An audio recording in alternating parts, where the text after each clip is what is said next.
Konnichiwa. Konbanwa. Saya Ellen. Saya M. Saya Dinda. Kami dari Kelompok 4. Nah, minasang, pada kali ini kami akan membahas tentang pendidikan di Jepang. Nah, bagaimana sih kira-kira pendidikan di Jepang itu? Mari kita simak videonya. Pendidikan di Jepang sudah ada di Jepang sebelum Perang Dunia Kedua sejak zaman Asuka. Awal mula pendidikan menyebar di Jepang yaitu pada zaman Asuka hingga Heian.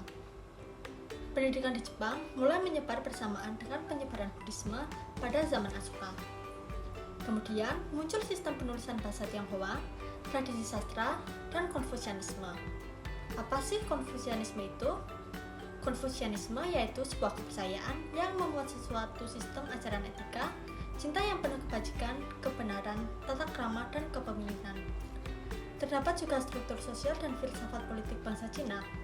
Ajaran ini biasanya populer di daerah Asia Timur yang konon katanya berasal dari Cina. Kemudian pada zaman Heian dibangun sekolah-sekolah oleh bangsawan. Biara-biara Buddhisan menjadi pusat pembelajaran yang sangat penting di sekolah Ashikaga atau Ashigakakko. Sekolah ini merupakan sekolah tertua di Jepang dan sudah menjadi warisan nasional. Kemudian pada zaman Azuchi Momoyama, misionaris Jesuit yang menemani pedagang Portugis mengajarkan agama Kristen dan membuka sejumlah sekolah agama. Dari sini, orang-orang Jepang mulai mengenal dan belajar bahasa Latin serta musik klasik barat. Selanjutnya, pada zaman Edo sebelum restorasi Meiji.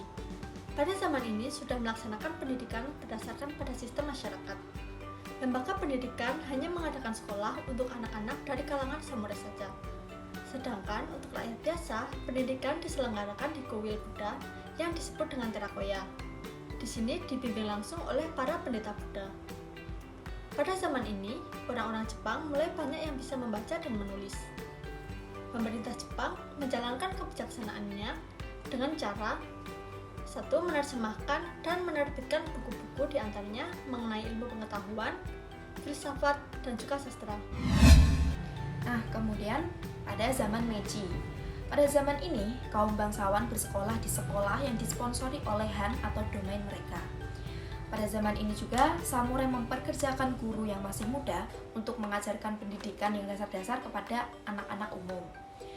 Beberapa samurai dan rakyat biasa menghadiri akademi swasta yang sering mengkhususkan diri dalam mata pelajaran tertentu Jepang, kedokteran barat, ilmu militer modern, meriam, atau rangaku, studi Belanda. Nah, pada zaman ini juga generasi muda dikirim ke luar negeri untuk belajar sesuai dengan kemampuan bidangnya masing-masing yang bertujuan untuk mencari ilmu dan berkeyakinan bahwa negara Jepang mampu sejajar dengan kemajuan dari dunia barat. Sehingga Jepang disebut dengan negara yang memiliki rakyat paling terdidik di kawasan timur.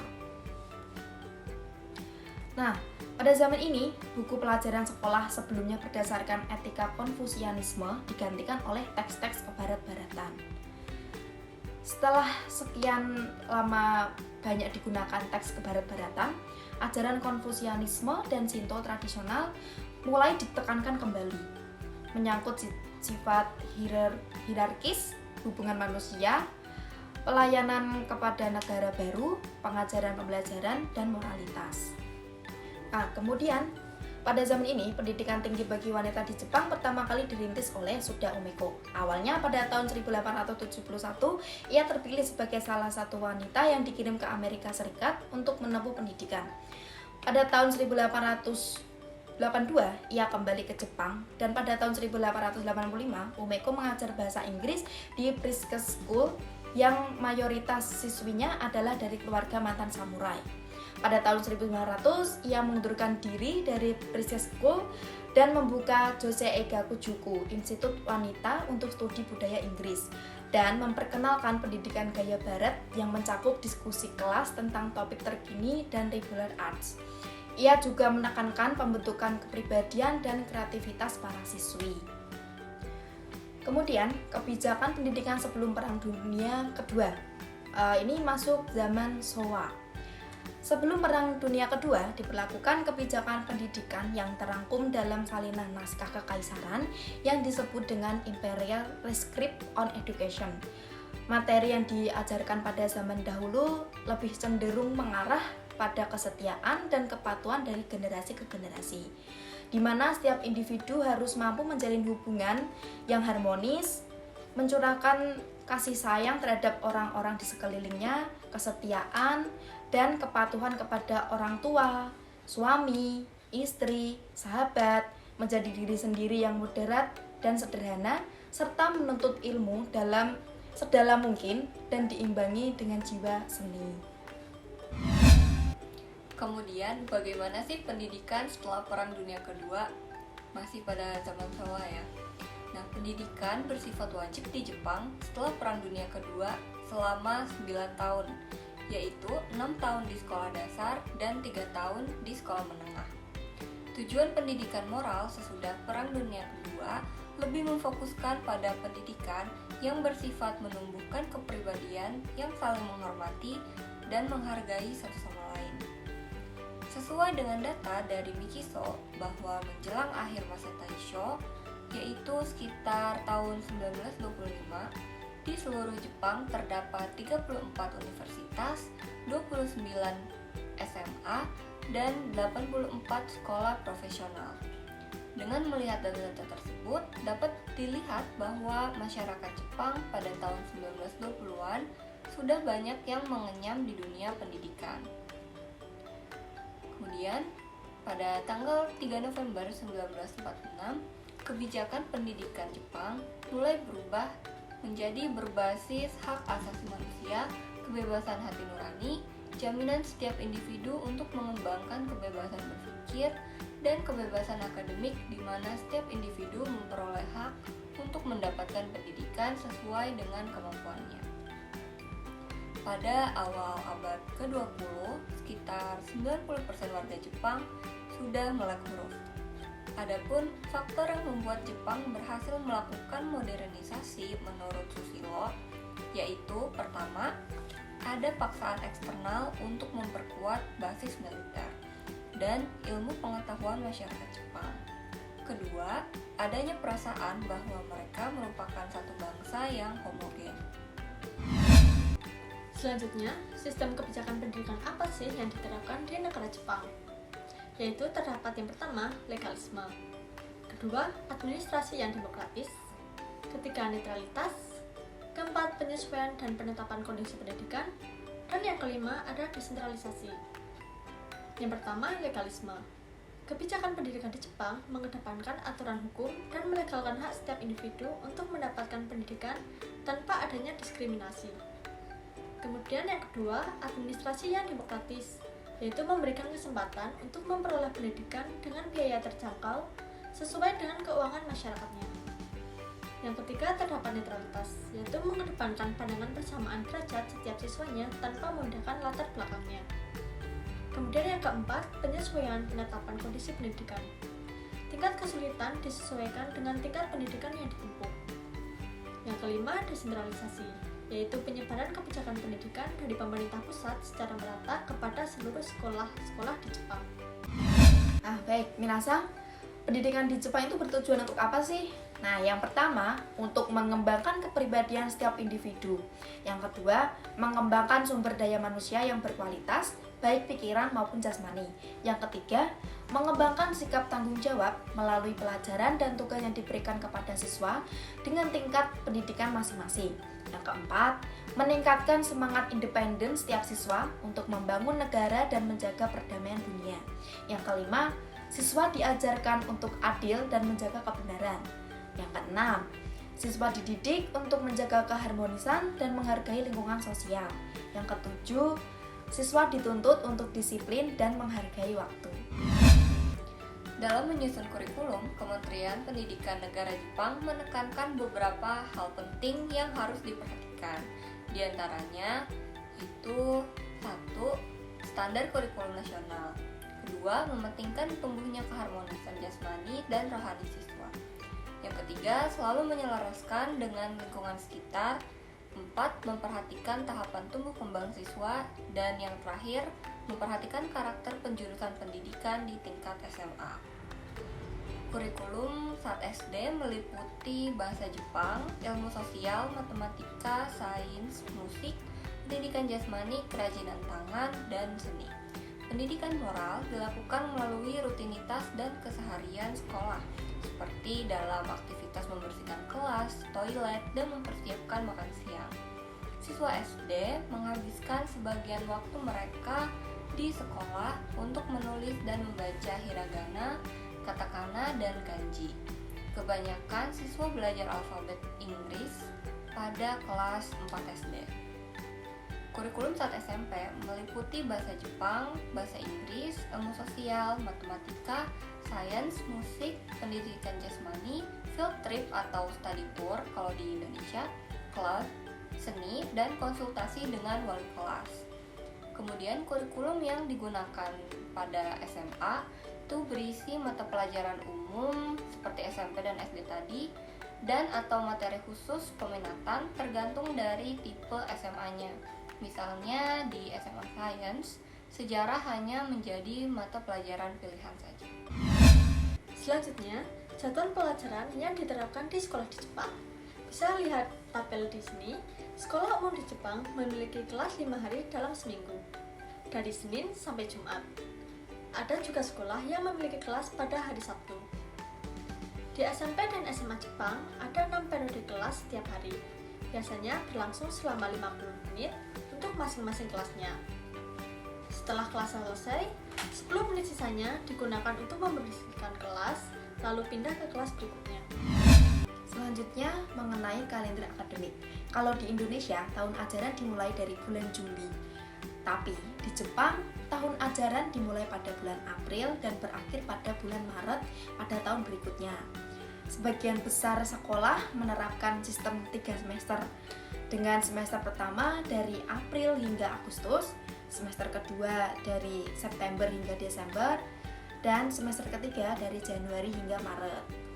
Sekolah di Jepang itu banyak libur panjangnya, seperti liburan musim panas dari akhir Juli hingga akhir Agustus, liburan musim dingin dari akhir Desember hingga awal Januari, dan liburan musim semi dari akhir Maret hingga awal April. Klub siswa adalah bagian yang khas dari pendidikan sekolah Jepang. Di bawah bimbingan guru, siswa yang mempunyai minat dalam olahraga, kegiatan budaya, atau bidang studi berkumpul bersama setelah kelas atau bahkan pada hari libur. Ada juga klub siswa seputar olahraga dan budaya tradisional Jepang, seperti judo, ilmu bela diri bahasa Jepang,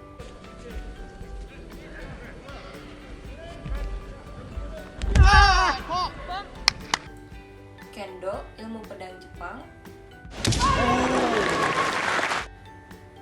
kado atau ikebana, yaitu rangkaian bunga Jepang,